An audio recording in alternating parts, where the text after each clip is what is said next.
Sebagian besar ulama sepakat bahwa anugerah terbesar dalam hidup adalah ketika kita masih diberi kesempatan untuk sampai di bulan Ramadan. Ramadan di samping menjadi bulan tarbiyah kita juga menjadi bulan perenungan. Kita merenungkan amalan-amalan kita selama 11 bulan sebelumnya, dan kemudian kita melatihnya selama bulan Ramadan ini, dan mudah-mudahan kita keluar dari bulan Ramadan ini dan kita menjadi pribadi yang lebih baik dari bulan-bulan sebelumnya. Rasulullah dan para sahabat ketika sampai di bulan Ramadan itu menggunakan sebaik mungkin waktu di bulan Ramadan ini untuk maksimalkan ibadah-ibadah, membuat perenungan-perenungan bagaimana memaksimalkan amalan-amalan siang dan malam di bulan Ramadan ini. Dan setelah itu mereka betul-betul menjadi pribadi yang lebih baik, pribadi yang lebih tangguh, dan pribadi yang lebih bersemangat untuk bekerja menyebarkan agama ini. Mudah-mudahan kita menjadi pengikut Rasulullah Muhammad SAW hingga akhir hayat kita. Amin ya rabbal alamin. Oleh panitia, saya lupa judulnya tadi. Tadi disampaikan oleh protokol bahwa judul malam ini adalah konsep Islam dalam menjaga kesehatan. Salah satu yang selalu kita atau mungkin kurang kita perhatikan ketika kita berbicara agama Islam adalah membahas tentang kesehatan.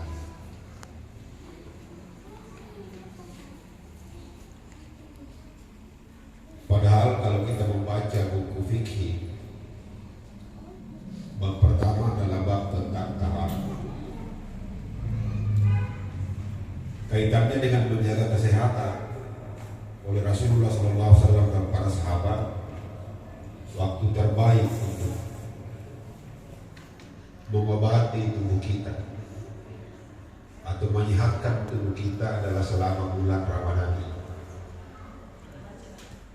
Saya beberapa waktu yang lalu sempat menulis dan share di media sosial bagaimana salah seorang peneliti Jepang yang kemudian mendapatkan Piala Nobel di bidang kesehatan, Profesor Yoshinori, itu membahas tentang puasa. Dalam penelitiannya dia tidak tahu konsep Islam ini, tapi dalam penelitiannya kemudian menyimpulkan bahwa salah satu sarana terbaik untuk menjaga kesehatan kita atau bahkan memulihkan penyakit kita adalah dengan berpuasa. Secara ilmiah, perut kita akan mencerna makanan ataupun minuman itu selama 8 jam. Nah, selama 11 bulan sesuai dengan penelitian beliau bahwa kita biasanya sarapan jam 7 pagi, makan siang jam 11, itu tidak ada istirahat bagi perut untuk mencerna makanan ini. Setelah makan siang, kita juga perut seharusnya masih beristirahat karena belum cukup 8 jam. Kita makan malam lagi jam 7 malam, padahal seharusnya kita makan jam 9 malam karena perut membutuhkan 8 jam untuk mencerna. Kalau kita membaca, saya baca secara panjang lebar hasil penelitian itu di jurnal Piala Nobel, dan kita bandingkan dengan ajaran Islam, bagaimana Islam mengajarkan puasa sunnah Senin Kamis, kemudian puasa Ramadan selama 1 bulan. Ini satu contoh bahwa ajaran agama ini selalu aktual dari masa ke masa. Ada satu hadis yang sering dikutip oleh para penceramah, walaupun ini sebenarnya hadis gaib. Bahkan ada ulama mengatakan bahwa itu hadis maudhu, hadis yang dibuat-buat. Tapi Al-Alama Al-Baz mengatakan mengatakan bahwa secara sanad hadis ini memang lemah, tapi secara makna hadis ini sahih. Artinya apa? Konteks hadis ini tidak ditemukan nyambung kepada Rasulullah Muhammad SAW, tapi secara isi substansi itu dianggap sahih karena sejalan dengan ajaran Islam. Hadis dhaif ini berbunyi, nahnu qaumun la na'kulu hatta najud wa idza akalna la nasba. Umat Islam ini bahwa kita ini kaum tidak makan kecuali kalau kita lapar, dan ketika kita makan kita berhenti sebelum kenyang. Ternyata inilah yang menjadi sejalan dengan hasil penelitian dari Profesor Yoshimori. Dan dalam hadis banyak ditemukan bahwa puasa ini adalah metode yang terbaik untuk hidup sehat. Imam Syafi'i bahkan mengatakan sumu tasihu, berpuasalah kalian agar kalian sehat. Di hadis lain Rasulullah SAW bahkan mengatakan bahwa sebanyak-banyak tempat yang menampung keburukan, wa asyarran fil batn, tempat yang paling banyak menampung keburukan adalah perut. Sehingga kalau kita ingin hidup sehat, pola hidup sehat, coba kita amalkan ini bukan hanya di bulan Ramadan, tapi juga setelah bulan Ramadan. Mungkin biasa kita puasa Senin Kamis, atau kalau mampu puasa Nabi Daud, sehari berpuasa sehari tidak. Dalam At-Tibbun Nabawi juga membahas ini, bagaimana kalau kita ingin hidup sehat. Ini betul-betul kalau kita mampu praktekkan dengan baik, ini akan sangat baik bagi kesehatan kita. Dan juga sesuai penelitian hari ini bahwa salat adalah olahraga terbaik untuk menggerakkan seluruh otot, urat saraf dan seterusnya. Kalau kita berpuasa dengan baik dan menjalankan salat ini betul-betul dengan tumaknina, dengan sebaik-baiknya, insya Allah tidak akan ada umat Islam yang sehat, yang sakit, dan tubuhnya akan selalu sehat. Jadi metode hidup sehat dalam Islam yang pertama, bagaimana kita mengontrol isi perut kita. Yang kedua, kalau kita kaitkan dengan pendapat Imam Al-Ghazali, bahwa kalau kita ingin hidup sehat adalah bagaimana kita mengelola hati kita. Sumber penyakit terbesar selain perut adalah pikiran dan hati. Bahkan Imam Syafi'i mengatakan bahwa penyakit apapun, kalau hati lapang menerima, itu sebenarnya sudah setengahnya atau sudah 50% kita sembuh. Bagaimana melatih ini? Ini bisa kita latih. Terkadang kita membahas ikhlas ini, bagaimana kita berbuat ikhlas, tapi prakteknya seperti apa, ini mungkin yang masih jarang dibahas. Dan saya ingin mengajak kita malam ini bagaimana melatih diri kita ikhlas agar hati dan pikiran menjadi tenang, sehingga apapun yang kita alami, masalah apapun yang kita hadapi, kalau mampu ini kita latih, kita kembalikan kepada Allah Subhanahu wa Ta'ala, hidup kita insya Allah akan menjadi tenang. Bagaimana melatih diri kita menjadi ikhlas? Ulama membagi definisi ikhlas ini. Ikhlas ini ke dalam 3 tingkatan. Ikhlas secara definisi berarti al-amalu bi ghairi ridha, kita beramal selain mengharapkan ridha Allah Subhanahu wa Ta'ala. Bagaimana itu? Bisa saja kita beramal, menyumbang, bersedekah, berinfak, mungkin karena pencitraan, mungkin mencari pujian. Ikhlas dalam Islam ada yang dianjurkan, juga ada yang dibolehkan. Kita mendapatkan pahala, tidak salah. Ikhlas di level pertama adalah Al-amalu lillahi liyu'ta.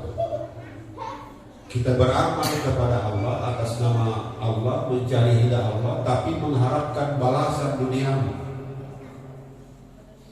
Ini tidak salah dan ini disampaikan oleh Rasulullah SAW.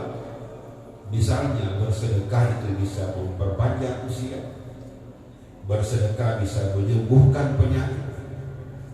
Kalau rumah tangga agak goncang, ayo bersedekah. Al-amalu lillahi liyu'ta, itu ikhlas. Ini secara syariat dibenarkan. Kita beramal, kita menyumbang, kita melakukan sesuatu karena berharap balasan dunia.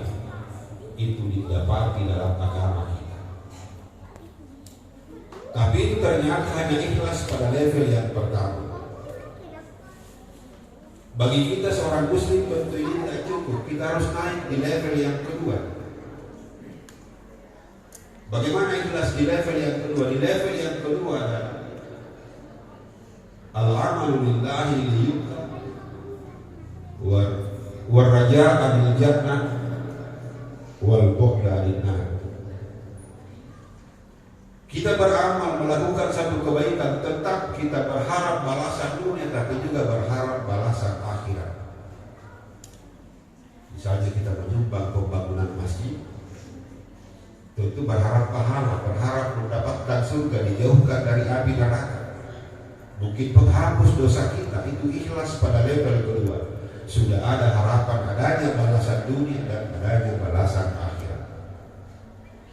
Secara syariat ini ditegaskan oleh Rasulullah Muhammad SAW. Tapi apakah itu cukup?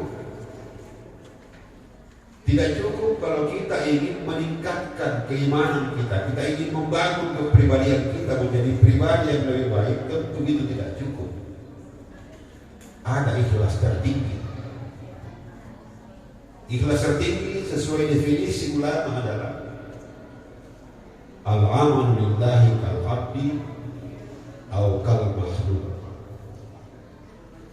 Kita beramal karena Allah, tapi itu kita beramal karena kita adalah hamba, kita adalah makhluk yang diciptakan oleh Allah. Bagaimana maksudnya? Saya ingin menjelaskan kisah Utsman bin Affan radhiyallahu anhu. Utsman bin Affan adalah sahabat Nabi yang paling dermawan, paling luar biasa. Siapa saja datang ke rumahnya minta sumbangan, minta bantuan, dia tidak berpikir 10 bahkan ratusan. Ada anak muda yang ingin menikah, tidak punya modal, dia kasih puluhan juta, tidak berpikir. Sehingga satu waktu salah seorang sahabat bertanya, "Wahai Utsman, apa yang Anda harapkan dari perbuatan baik itu? Kalau dilihat dari ibadah Anda pasti masuk surga. Kalau dilihat dari perjuangan Anda membela agama ini, Anda pasti masuk surga. Kalau dilihat dari sumbangan Anda terhadap agama Allah ini, Anda pasti masuk surga. Tapi kenapa Anda begitu gampang menyumbang, begitu gampang berbuat baik? Apa yang Anda harapkan dari semua itu?" Kata Utsman bin Affan radhiyallahu anhu, "Kaifa narju mimman huwal mu'ti?" Bagaimana kita berharap balasan, berharap ganjaran dari yang telah memberikan semuanya? Maksudnya apa? Saya beri ilustrasi seperti ini. Kita menyumbang misalnya pembangunan masjid ini 1 juta. Mungkin kita berpikir bahwa ini gaji saya, ini hasil perdagangan saya, ini hasil keringat saya. Tidak salah. Tapi kita harus selalu yakin, selalu meyakini, selalu mengingat bahwa lillahi malakutus samawati wal ardh, bahwa segala yang di langit dan di bumi adalah milik Allah Subhanahu wa taala. Artinya apa? Kita bisa berpikir karena Allah memberikan kita otak. Kita bisa bekerja menghasilkan 1 juta untuk kita sumbangkan karena Allah memberikan kita tangan.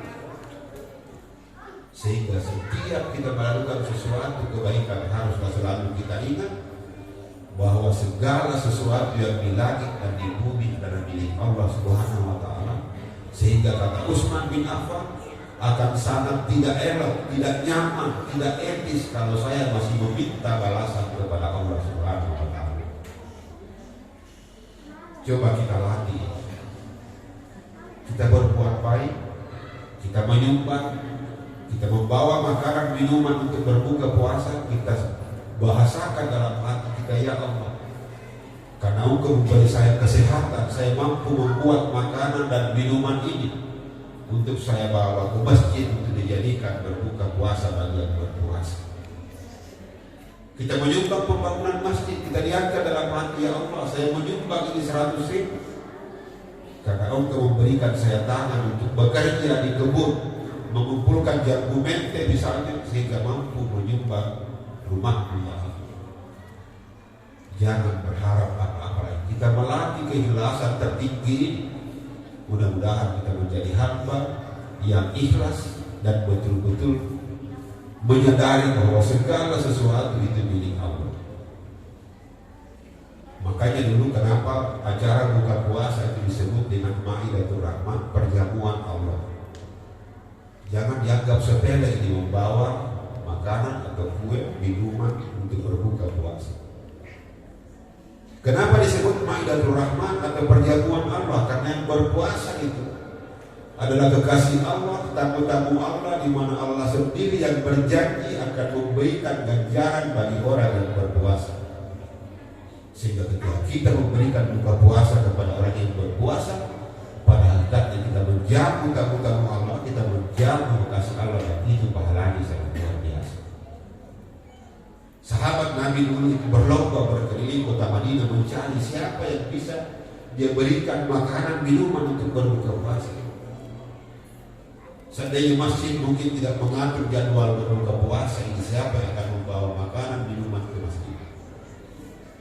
Sebaiknya kita berlomba untuk memberi makan minum orang yang berpuasa, karena pahalanya sangat luar biasa. Pada zaman Nabi dulu ada orang tua hanya menyimpan air di jendela kamarnya, sehingga ketika ada burung lewat atau hewan yang lewat, ketika minum dari air itu menjadi sedekah, bisa menjadi kebaikan yang bernilai luar biasa. Sehingga Nabi pernah mengatakan kepada orang itu, insya Allah kamu akan masuk surga karena perbuatanmu sedikit tapi berkelanjutan. Nah, kalau kita ingin menyehatkan jiwa raga kita, selain kita mengontrol perut, yang kedua adalah mengontrol hati kita, bagaimana melatih keikhlasan. Itu yang dikatakan oleh salah seorang sahabat, nahnu nut'imukum liwajhillah. Kami ini membawa makanan minuman ke masjid untuk berbuka puasa karena Allah Subhanahu wa Ta'ala. La nuridu minkum jazaan wala syukuran. Kami tidak berharap balasan dan juga tidak berharap walaupun ini terima kasih. Kalau ini mampu kita latih dengan baik, perbuatan baik yang kita lakukan sebisa mungkin kita lupakan. Tidak pernah lagi kita obrolkan. Dalam rumah tangga pun seperti itu, kita latih bagaimana kita menjadi ikhlas. Karena sering saya temukan begini, pengalaman saya pribadi. Tiba-tiba dia membutuhkan bantuan, saya bantu, misalnya ala kadang tiba-tiba saya diprotes di rumah. Kenapa banyak sekali? Kata-kata seperti ini membuat kita tidak ikhlas kembali. Padahal seharusnya segala perbuatan baik itu setelah meninggalkan diri kita sudah kita berikan kepada orang lain, kepada pihak lain, seharusnya tidak pernah lagi kita sibuk. Kalau ini kita latih dengan sungguh-sungguh, kita menjadi ikhlas. Tidak ada lagi hal-hal duniawi yang bisa mengendalikan kita. Tidak materi, tidak keluarga kita, apapun yang kita terima kita akan kembalikan kepada Allah dan kita sadari lillahi malakutus samawati wal ardh. Sesungguhnya milik Allah lah di langit dan di bumi. Kalau makan minum kita bisa kontrol dengan baik, kalau hati kita mampu kelola dengan baik, insya Allah kita menjadi pribadi yang lebih baik. Yang terakhir yang ingin saya sampaikan di bulan Ramadan ini, saya melihat luar biasa anak-anak di masjid-masjid. Kemarin saya di Bontomate di Desa Taniente, masjid ramai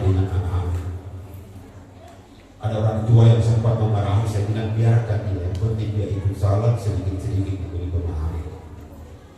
Kita ini orang tua yang harus kita jaga dan harus kita perhatikan di bulan Ramadan ini adalah bahwa kita mewariskan akidah ini kepada anak-anak kita. Orang tua yang paling celaka adalah yang tidak pernah memperhatikan warisan akidah kepada anak-anak. Lebih banyak kita ingin anak-anak kita terjaga secara materi, tidak salah. Tapi kisah ini diabadikan dalam Al-Quran yang berkaitan dengan menjelang ajal Nabi Zakaria. Nabi Zakaria ketika menjelang akhir hayatnya dia mengumpulkan anak-anaknya dan bertanya, dan ini diabadikan dalam Al-Quran. Maka takbuluna min ba'di. Apa yang kalian sembah setelah saya tidak ada, setelah saya meninggal? Nabi Zakaria tidak berbicara warisan, tidak berbicara siapa mendapatkan apa, tidak berbicara siapa yang mendapatkan motor, deposito rumah. Yang ditanya kepada anak-anaknya adalah mada ta'kuluna min ba'di, apa yang kalian sembah setelah saya tidak ada? Anak-anak mereka kemudian menjawab, qalu na'budu ilaha wa ilaha aba'aka Ibrahim wa Ismail wa Ishaq. Anak-anaknya serentak menjawab, kami tentu menyembah Tuhanmu Bapa dan Tuhannya nenek moyang Bapa, yaitu Ibrahim, Ismail dan Ishak. Barulah sang Nabi meninggal dunia. Bulan Ramadan, kalau kita hidup kita tenang di dunia dan di akhirat. Dua poin tadi adalah bagaimana kita tenang di dunia. Poin terakhir ini bagaimana kita tenang di akhirat, yaitu dengan mewariskan akidah kalimat tauhid ini kepada anak-anak kita. Dan jangan meninggal kalau kita tidak yakin bahwa anak kita akan datang pada akidah. Betapa celakanya kita kalau kita tidak menjamin. Menjamin harta untuk anak kita, warisan untuk anak kita dari sisi materi perlu dan wajib. Tapi yang paling perlu dan paling wajib adalah bagaimana kita menjamin kalimat tauhid ini sampai kepada anak-anak kita, dan anak-anak kita masuk dalam barisan pembela agama ini dan yang akan meneruskan kalimat tauhid ini. Mungkin 3 poin ini perlu kita renungkan malam hari ini. Mudah-mudahan di sisa Ramadan ini bisa kita renungkan sejauh mana kita mempersiapkan diri kita, mempersiapkan akhirat kita, bagaimana kita mempersiapkan anak-anak kita untuk mewarisi kalimat tauhid. Insya Allah kita menjadi pribadi yang lebih baik. Wabillahi taufiq wal hidayah. Wassalamualaikum warahmatullahi wabarakatuh. Waalaikumsalam.